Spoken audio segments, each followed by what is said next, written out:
Good morning students. आप ये हमारा वीडियो देख रहे हैं, ये हमारा एक यूट्यूब चैनल है जिसका नाम मैजिक मैथ्स है। आप इस चैनल को जरूर सब्सक्राइब करें। सब्सक्राइब करने से ये होगा कि आप कोई भी अगर नया वीडियो अपलोड करेंगे तो आपके पास नोटिफिकेशन आएगा और जल्दी से जल्दी उस वीडियो को आसानी से देख सकते हैं। चलिए, जो पिछला जो वीडियो था वो हमारा जो चैप्टर उन्होंने स्टार्ट करा है, क्या नाम है उसका, सिंपल इक्वेशन। हमने सिंपल इक्वेशन में आपको कुछ चीज़ें बताई थी। जैसे सिंपल इक्वेशन को सॉल्व करने के लिए हमने 3 मेथड बताए थे। पहला जो मेथड हमने बताया था वो था trial and error method. Trial and error method में हम क्या करते हैं कि हम तब तक ट्राई करते हैं जब तक कि आंसर ना आ जाए, तब तक हम ट्राई करते रहते हैं। अब अगला जो आज हम मेथड पढ़ने वाले हैं वो है सिस्टमैटिक मेथड। इस मेथड से कैसे क्वेश्चन सॉल्व होंगे ये आज हम देखते हैं। आज जो हमारा टॉपिक है वो है solving an equation by systematic method. Solving an equation by systematic method. ये हमारा दूसरा मेथड है किसी इक्वेशन को सॉल्व करने का। चलिए हम लोग ये देखते हैं कि इस मेथड में हम लोग करते क्या हैं। ट्रायल एंड एरर मेथड तो आप पढ़ चुके हैं। अब बात है सिस्टमैटिक मेथड की। इस मेथड में हम क्या करते हैं, किसी भी नंबर या किसी भी वेरिएबल या किसी भी कांस्टेंट को हम एक तरफ से दूसरी तरफ नहीं ले जाते हैं, बल्कि करते क्या है इसमें हम अपनी तरफ से कुछ ऐड करते हैं, अपनी तरफ से कुछ मल्टीप्लाई करेंगे, अपनी तरफ से ही कुछ डिवाइड करेंगे और अपनी तरफ से ही कुछ सब्ट्रैक्ट करेंगे। और इस तरीके से करके हम लास्ट में उस वेरिएबल का आंसर निकालेंगे। उस वेरिएबल का क्या आंसर है कि x की वैल्यू कितनी है, y कितनी है। मैंने आपको बताया था कि जितने भी लेटर होते हैं a से लेकर z तक, चाहे वो कैपिटल हो चाहे वो स्मॉल हो, वो सब किसमें आते हैं, वेरिएबल में। ठीक, चलिए इस तरीके का हम लोग पहला क्वेश्चन सबसे इजी वाला करते हैं। एक हम क्वेश्चन लेते हैं x - 1 इज इक्वल टू 0 और इसको हमें सॉल्व करना है बाय सिस्टमैटिक मेथड से। चलिए देखते हैं इसमें क्या करते हैं हम लोग।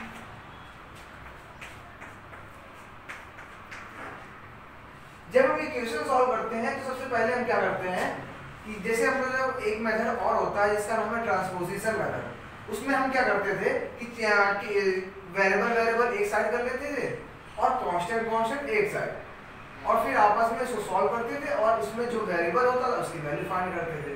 लेकिन इस मेथड में हमें किसी भी नंबर या किसी भी वेरिएबल को एक तरफ से उठाकर दूसरी तरफ नहीं ले जाना है, या किसी भी कांस्टेंट को हम एक तरफ से उठाकर दूसरी तरफ नहीं ले जा सकते। तो देखिए यहाँ पर हमें x की वैल्यू निकालनी है। यहाँ पहली बात तो वेरिएबल क्या है, x। ठीक, अब हमें क्या करना है, हमें x की वैल्यू निकालना है। अब मान लीजिए थोड़ी देर के लिए कि आप सिस्टमैटिक मेथड आपसे ना कहा गया होता कि आप इसमें सिस्टमैटिक मेथड ना लगाइए, तो आप क्या करते, आप -1 को उस तरफ ट्रांसफर कर देते, और आप जब -1 को उस तरफ ट्रांसफर करते तो किसमें चेंज हो जाता, +1 में। किसमें चेंज हो जाता, +1 में। लेकिन हम इसमें ऐसा तो कर नहीं सकते क्योंकि इसमें हमसे कहा गया कि आप सिस्टमैटिक मेथड से सॉल्व करिए। तो देखिए हम क्या करेंगे, हमें -1 को हटाना है। किसको हटाना है, -1 को। -1 को हटाएंगे तब जाके हमें x की वैल्यू पता चलेगी।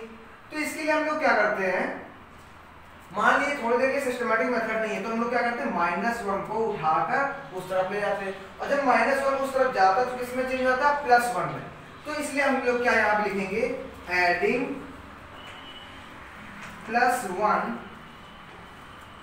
in LHS and RHS।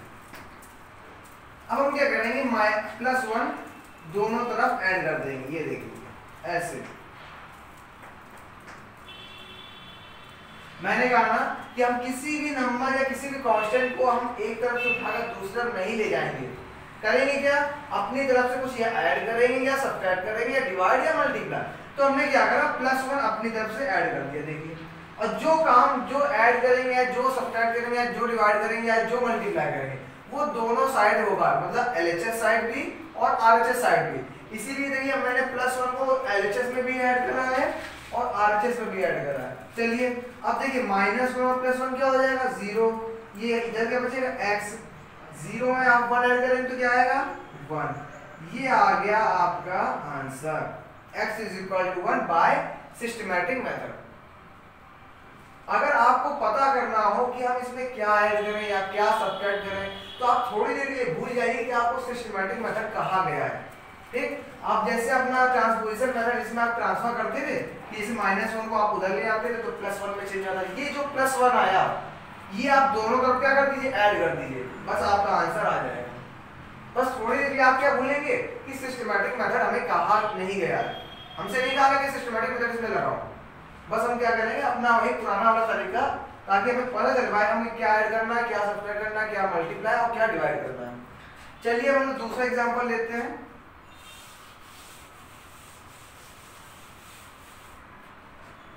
अगला एक एग्जांपल आता है 10p is equal to 100। 10p is equal to 100। अब सबसे पहले हम ये देखेंगे कि क्या ये इक्वेशन है, इक्वेशन तो है, LHS भी है, RHS भी है, बीच में इक्वल का साइन भी है। ठीक, अब हम ये देखेंगे वेरिएबल कितने हैं। तो हमने देखा कि वेरिएबल क्या है, a, वो भी क्या p, क्योंकि मैंने क्या बताया था कि जितने भी आपके लेटर है वो क्या होंगे, वेरिएबल। तो वेरिएबल इसमें क्या हो गया, p।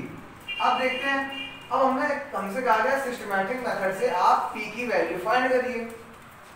तो हम अगर मान लीजिए सिस्टमैटिक मेथड ना होता तो हम क्या करते, ये 10 को उठाकर इस तरफ ले आते, और 10 इधर p के साथ किस रिलेशन में, मल्टीप्लाई।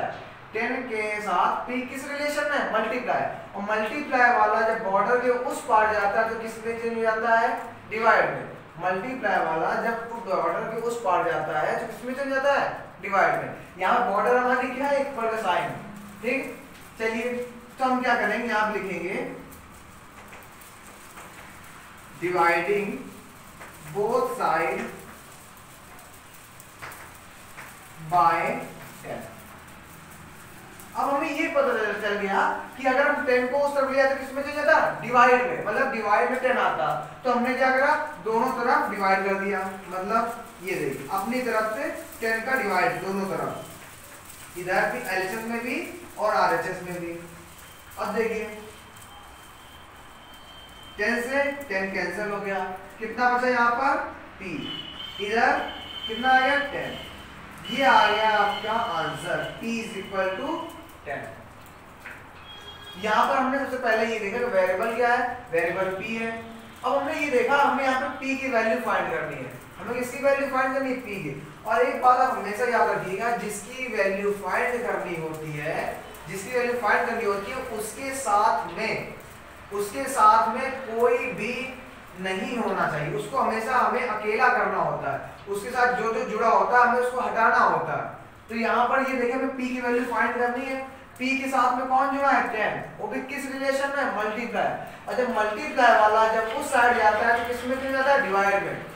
लेकिन हम इसको इस तरफ ला नहीं सकते क्योंकि सिस्टमैटिक मेथड बोला गया है, इसलिए हम क्या करेंगे, 10 का डिवाइड दोनों तरफ कर देंगे। तो 10p अपॉन में 10, इधर 100 अपॉन 10, सॉल्व करा तो आंसर कितना आ गया, p इज इक्वल टू 10। ये इस तरीके से हमारा आंसर निकलेगा। अब चलिए दूसरा क्वेश्चन सॉल्व करते हैं हम लोग।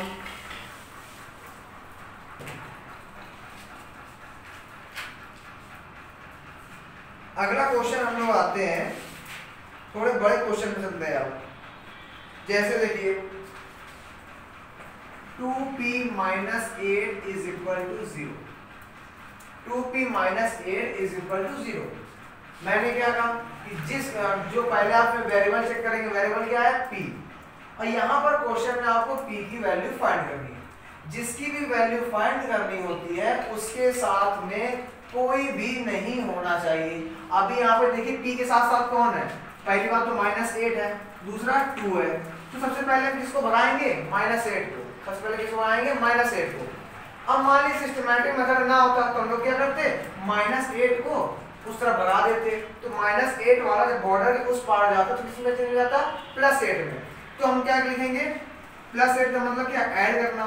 हम यहाँ लिखेंगे adding +8 on both side.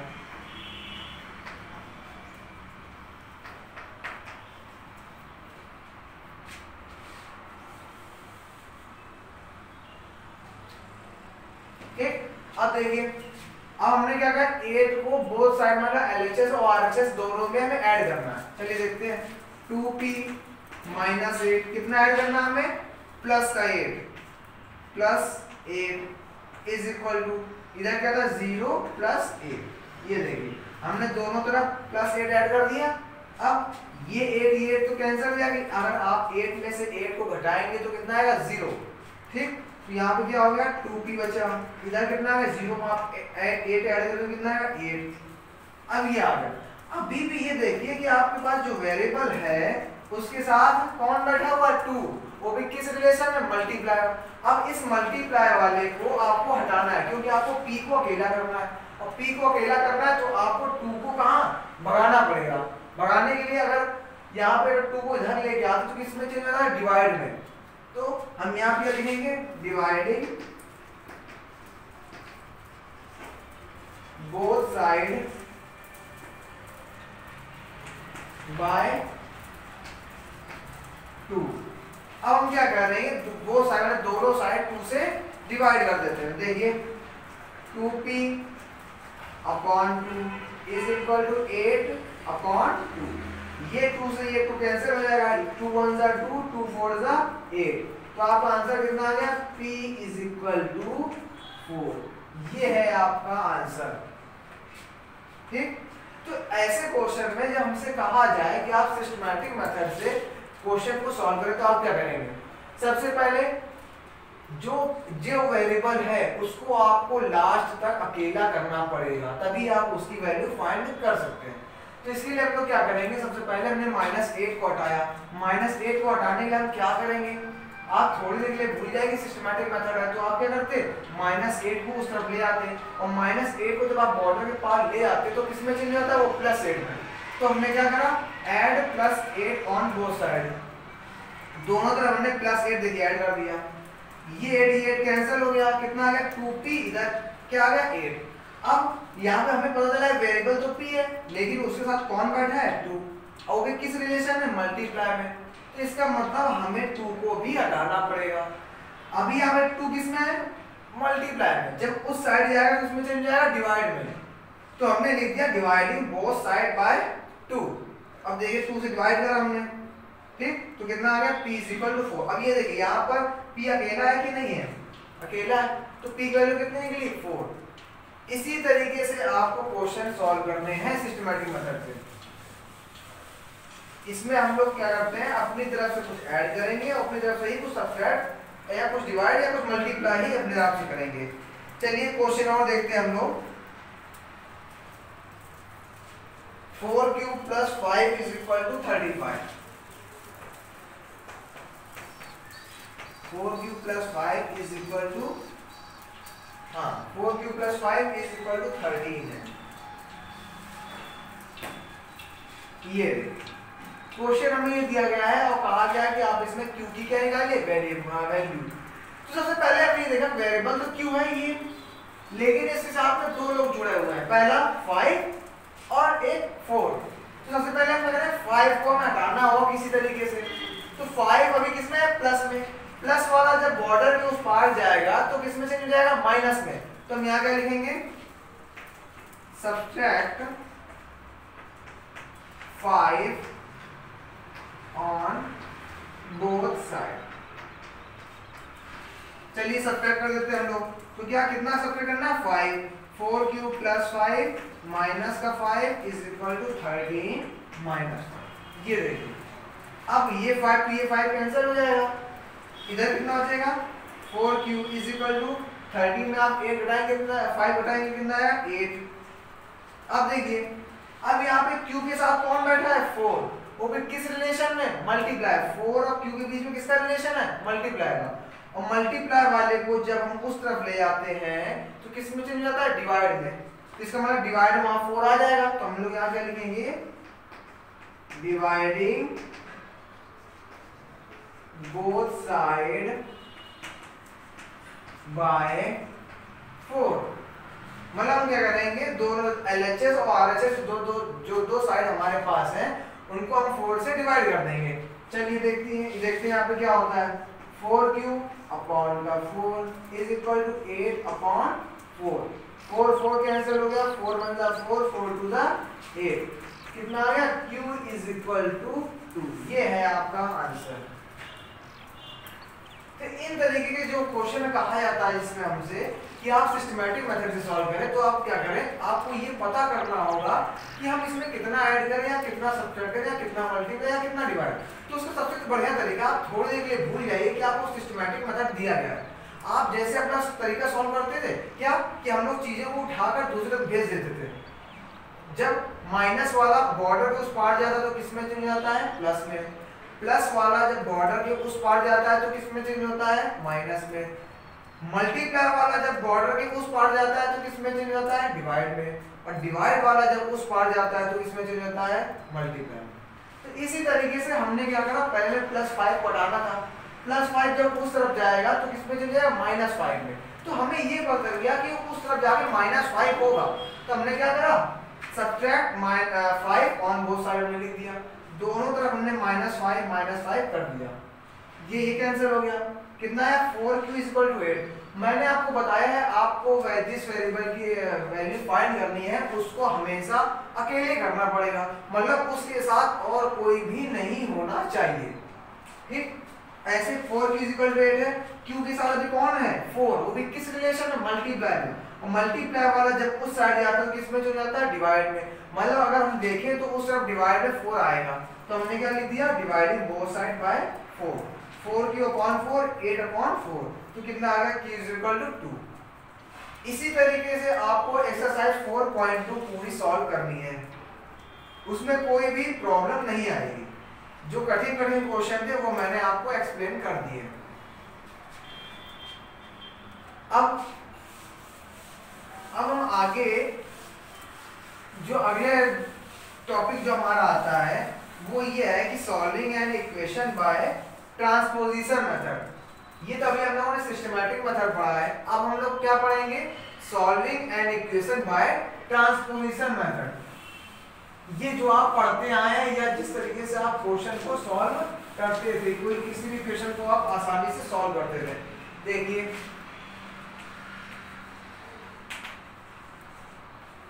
Solving an equation by transposition method. Transposition method, चलिए इसको हम लोग सॉल्व करते हैं। ये आप हमेशा करते आए हैं शुरुआत से लेकर अभी तक। अब इसमें सबसे पहले हम लोग 4.3 के पुश एक्सरसाइज कौन सी है, 4.3। अभी जो मैंने आपको थोड़ी देर पहले जो पढ़ाया था वो था सिस्टमैटिक मेथड, और उसमें एक्सरसाइज कौन सी थी, 4.2। अब मैं आपको बता रहा हूँ इक्वेशन कैसे सॉल्व करी जाती है ट्रांसपोजिशन मेथड से। ये कौन सी एक्सरसाइज 4.3। अब चलिए इसमें हम लोग सबसे पहले छोटा सा एग्जांपल लेंगे। फर्स्ट है 6 + 3x = 15। ये दिया हुआ है और इसमें करना क्या है, इसमें आपको x की वैल्यू फाइंड करनी है। तो आपने ये देखा कि इसमें वेरिएबल क्या है, x, और आपको x की वैल्यू फाइंड करनी है। अभी जो मैंने आपको बताया था कि जिसकी भी वैल्यू फाइंड करनी है उसको आपको अकेला करना पड़ेगा। तो सबसे पहले हम किसको हटाएंगे, 6 को। अब देखिए ये जो मेथड है ट्रांसपोजिशन मेथड, इसमें हम चीजों को एक तरफ से उठाकर दूसरी तरफ ले जाते हैं, एक तरफ से उठाकर दूसरी तरफ ले जाते हैं। तो हमें किसको हटाना है, 6 को। और 6 में अभी साइन क्या है, प्लस का। प्लस वाला जब बॉर्डर के पार जाता है तो किस में चेंज हो जाता है, माइनस में। चलिए देखते हैं, 3x = 15 माइनस का 6। ऐसा हम लोग क्यों करते हैं, अगर आपको कोई भी इक्वेशन सॉल्व करनी है तो आपका सबसे बढ़िया तरीका है क्या, कि आप कांस्टेंट को एक साइड ले आए, वेरिएबल को एक साइड ले आए। अगर किसी क्वेश्चन में दोनों साइड वेरिएबल है, मतलब LHS में भी वेरिएबल है और RHS में भी वेरिएबल है, तो आप अपनी सुविधा के अनुसार वेरिएबल एक साइड कर लीजिए और कांस्टेंट एक साइड कर लीजिए। उससे आपको काफी आसानी होगी क्वेश्चन को सॉल्व करने में। ये देखिए, अब देखिए यहाँ पे कांस्टेंट क्या था, 6 और इधर 15। तो हमने क्या करा, कांस्टेंट को एक साइड कर लिया, मतलब 3x = 15 माइनस 6। अब 3x = इधर कितना आ गया, 9। ठीक, अब देखिए, अब मैं किसकी वैल्यू फाइंड करनी, x की। लेकिन अभी x के साथ कौन है 3, वो भी किस रिलेशन में, मल्टीप्लाई है। और मल्टीप्लाई वाला जब इस तरफ आता है बॉर्डर के इस पार तो किसमें चेंज जाता है, डिवाइड में। तो x इज इक्वल टू क्या आ गया 9/3, 3 1 जा 3, 3 3 जा 9, तो x की वैल्यू कितनी आ गई 3। ये हमारा निकला आंसर इस इक्वेशन को सॉल्व करने में। चलिए अब हम लोग कोई दूसरा क्वेश्चन सॉल्व करते हैं।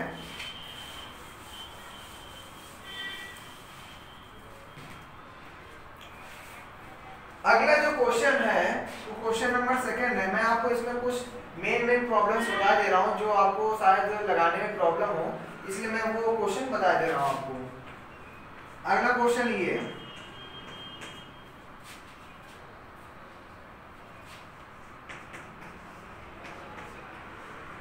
देखिए, इसमें आप पहले ये देखिए वेरिएबल कौन है x, ठीक है।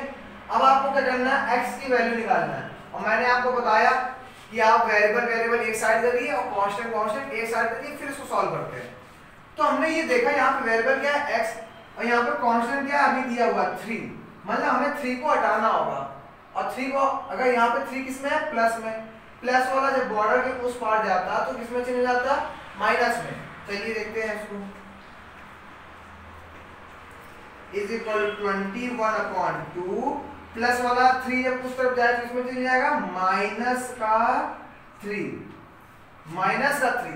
अब देखिए -3 को -3/1 लिख सकते हैं, क्योंकि 5/1 क्या होता है 5, 10/1 क्या होता है 10।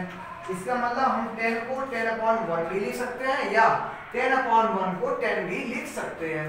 इसीलिए मैंने यहाँ क्या किया 3 को क्या लिख दिया 3/1। अब सबसे पहले आप इसको सॉल्व करेंगे ये, ठीक। अब यहाँ पर ये देखिए एक का डिनोमिनेटर क्या है 2, दूसरे डिनोमिनेटर क्या है 1।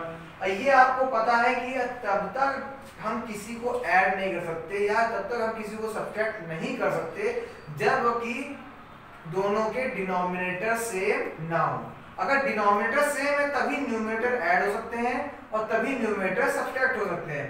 तो यहाँ पर देखिए डिनोमिनेटर क्या है, एक जगह 2 है, दूसरी जगह क्या है 1। डिनोमिनेटर तो सेम है नहीं, तो सबसे पहला काम क्या है हमें डिनोमिनेटर को सेम करना। और डिनोमिनेटर सेम करने के लिए क्या करना पड़ता है, हमें एलसीएम लेना पड़ता है। चलिए देखते हैं 5/2x इज इक्वल टू, जब आप 2 और 1 का एलसीएम लेंगे तो कितना आएगा 2 आएगा। अब 2 का डिवाइड इसमें, अब जैसे आप इसको सॉल्व करते हैं, आपको सॉल्व करना आता होगा, क्या करते हैं हम लोग डिनोमिनेटर का एलसीएम में क्या करते हैं डिवाइड। मैं आपको एक करके बता भी देता हूँ, 2 का डिवाइड आप किसमें करेंगे 2 में, तो कितना आया 1। ये जो 1 आया इसका आप इसके साथ मल्टीप्लाई करेंगे, डिनोमिनेटर का एलसीएम में डिवाइड, जो क्वोशिएंट आया उसका आप न्यूमरेटर में मल्टीप्लाई करेंगे। तो 21 कितना होता है 21, फिर माइनस साइन लगा दिया, इधर कितना आएगा 3 2 6, ये आ गया हमारा। अब देखिए डिनोमिनेटर तो हमारा एक ही है 2, ठीक है। अब ऊपर वाले को जो अगर ऐड करना है तो ऐड कर दीजिए, सब्ट्रैक्ट करना है सब्ट्रैक्ट कर दीजिए। यहाँ पर हमने देखा हमें क्या करना है सब्ट्रैक्ट, 21 में से आप माइनस करेंगे, 6 कितना आएगा 5/2x इज इक्वल टू,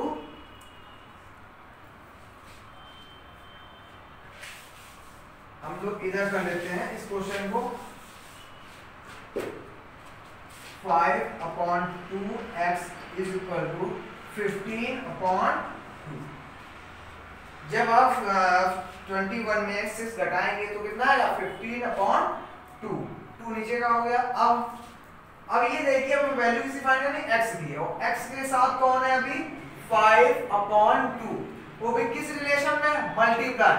और मल्टीप्लाई वाला जब बॉर्डर के उस पार जाता है तो किसमें चल जाता है डिवाइड में।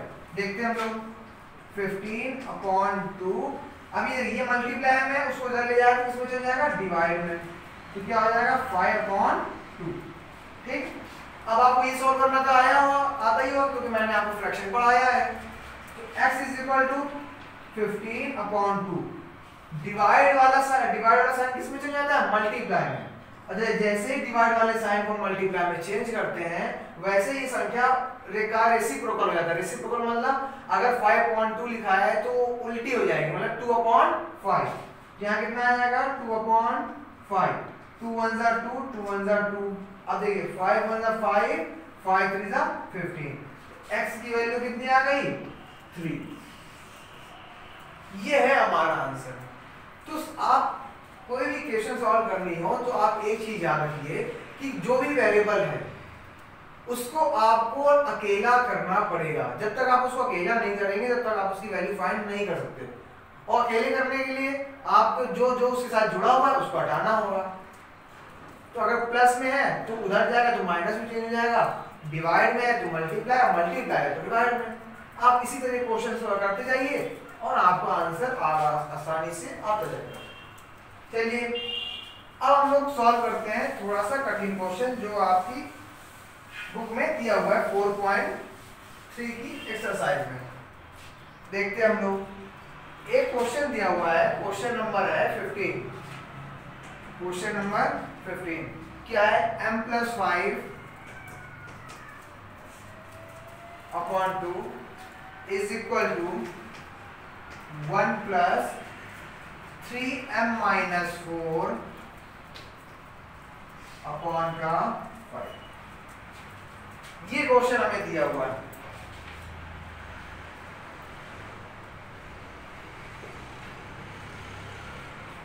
क्वेश्चन हमारा है कि m+5/2 is equal to 1 + 3m-4 upon का 5। ठीक, अब आप क्या करेंगे? अब आपके पास दो तरीके हैं। वो क्या है वो मैं आपको बताता हूं। देखिए, या तो आप इस पूरे को इस तरह ट्रांसफर कर दो, ठीक, या फिर दूसरा तरीका 1 को क्या लेते हैं 1/1 और आप ले लो क्या एलसीएम। देखते हैं क्या होता है एलसीएम लेने पे।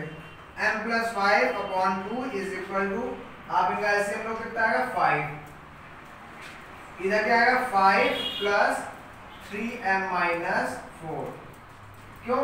5 को डिवाइड आप 5 में करो कितना आएगा 1, और 1 का मल्टीप्लाई आप 3m-4 में करो कितना आएगा 3m-4 ही आ जाएगा। अब देखिए दूसरे नंबर पे क्या करते हैं हम लोग। ये हमने ये ऊपर जो सॉल्व हो रहा है सॉल्व करते 5 में से आप 4 घटाएंगे कितना आएगा 1। ये आ गया 3m+1 अपॉन का 5। अब आपने क्रॉस मल्टीप्लाई पढ़ा होगा। क्रॉस मल्टीप्लाई ऐसे सिचुएशन में हम लोग क्या करते हैं क्रॉस मल्टीप्लाई। मतलब देखिएगा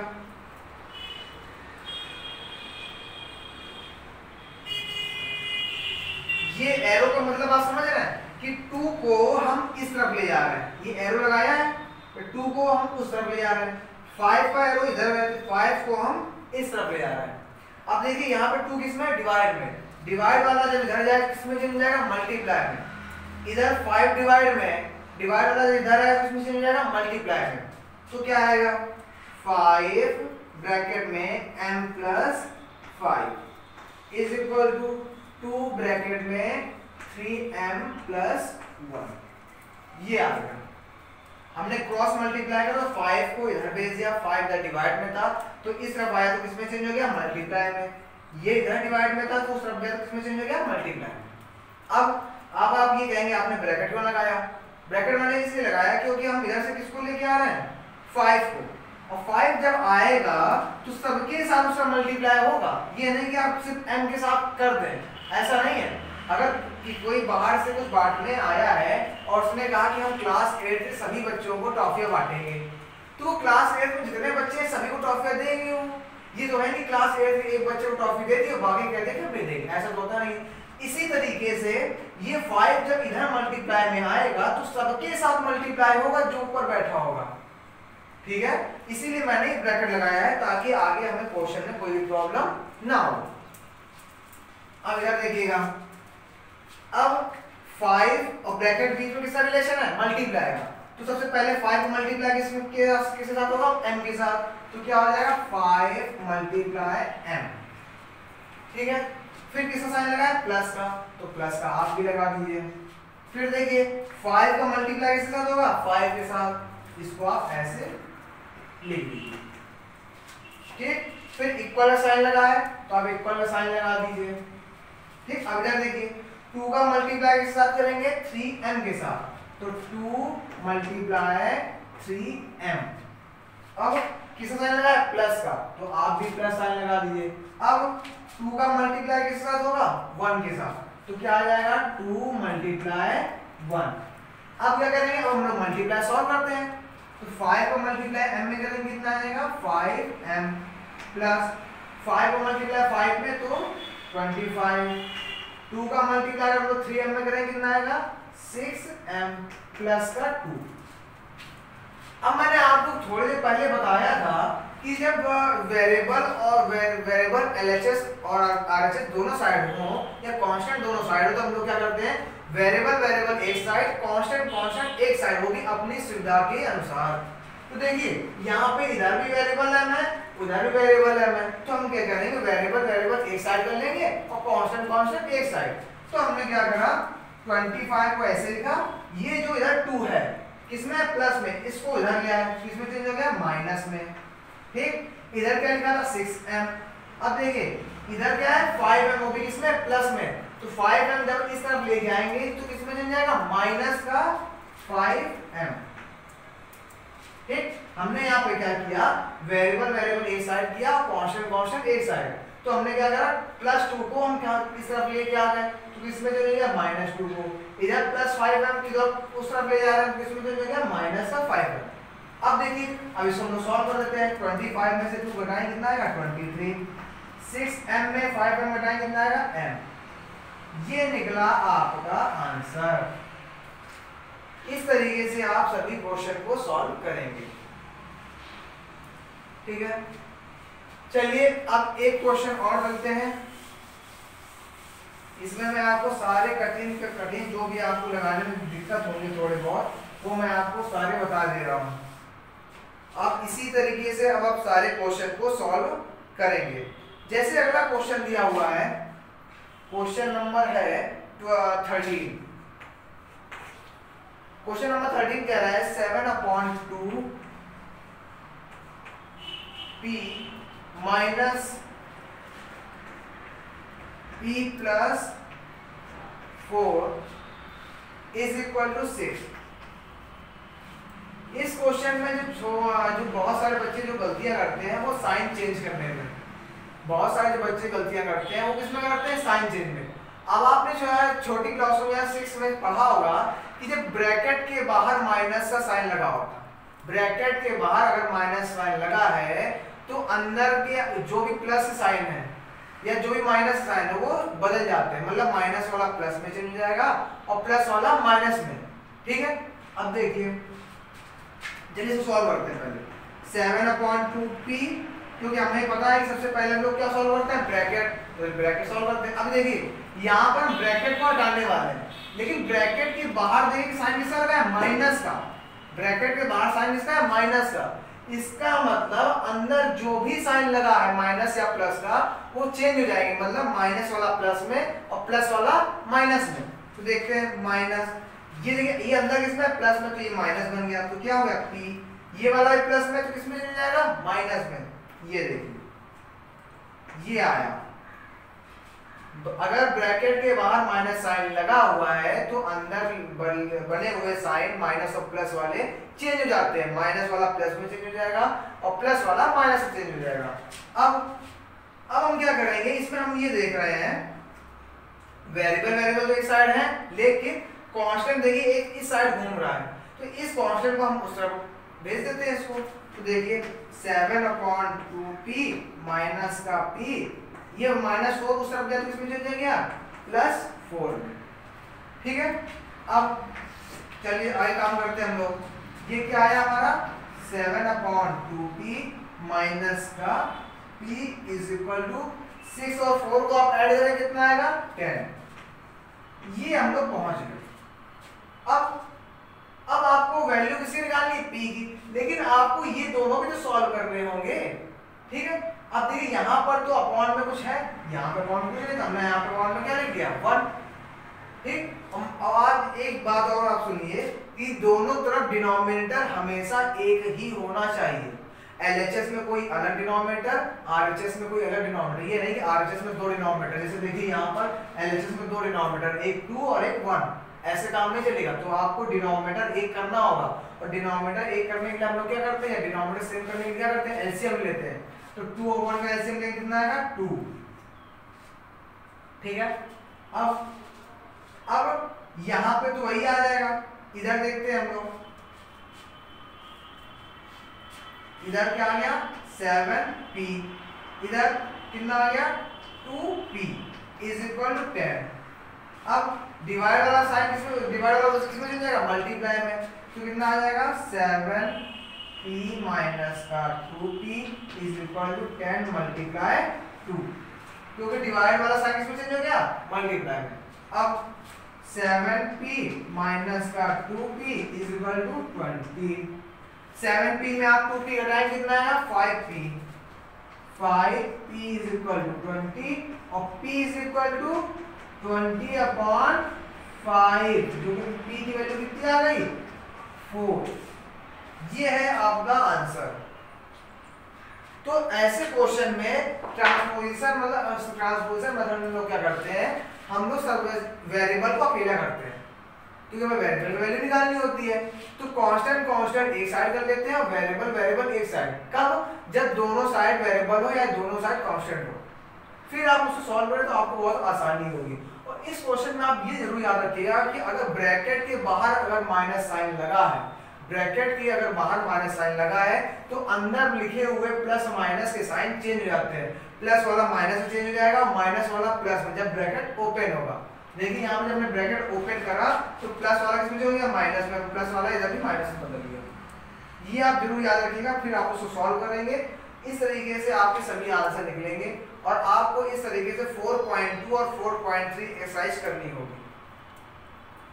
तो अब हम आपको जो अगले टर्म पे पढ़ाएंगे वो बहुत ही मोस्ट इंपॉर्टेंट है क्वेश्चन है 4.4 एक्सरसाइज। इसमें जितनी भी लैंग्वेजेस प्रॉब्लम, वर्ड प्रॉब्लम से कहते हैं, जो कि सिंपल इक्वेशन में सबसे मेन प्रॉब्लम होती है वर्ड प्रॉब्लम। इसमें आपको ये देखना होता है किसको x माने या किसको ना माने।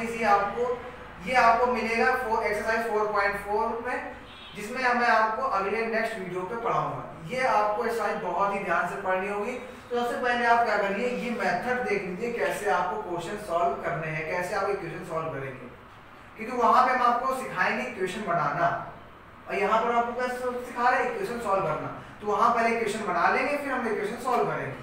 तो इसलिए आप इस वीडियो को स्टार्टिंग से लेकर एंड तक बहुत ही ध्यान से देखिएगा, और जो भी क्वेश्चन में प्रॉब्लम हो वो आप कमेंट्स में जरूर मेंशन करिए, और ज़्यादा से ज़्यादा आप अपने फ्रेंड सर्कल में आप इसको शेयर करिए, ताकि जिन बच्चों को समझ में नहीं आ रहा है वो इस वीडियो को देखकर समझ सके। मैं आपको इस चीज़ की गारंटी दे सकता हूँ, जिसने भी अगर ये वीडियो स्टार्टिंग से एंड तक देखा तो उसको अगर कुछ भी नहीं आता होगा करना, तो वो उससे आराम से सीख सकता है, और कई प्रॉब्लम्स को वो सॉल्व भी कर सकता है आसानी से। तो इसलिए आप इस वीडियो को ध्यान से देखें, और इसको आप व्हाट्सएप से भी और यूट्यूब से भी और इंस्टाग्राम से भी आप इसको शेयर कर सकते हैं। थैंक्स।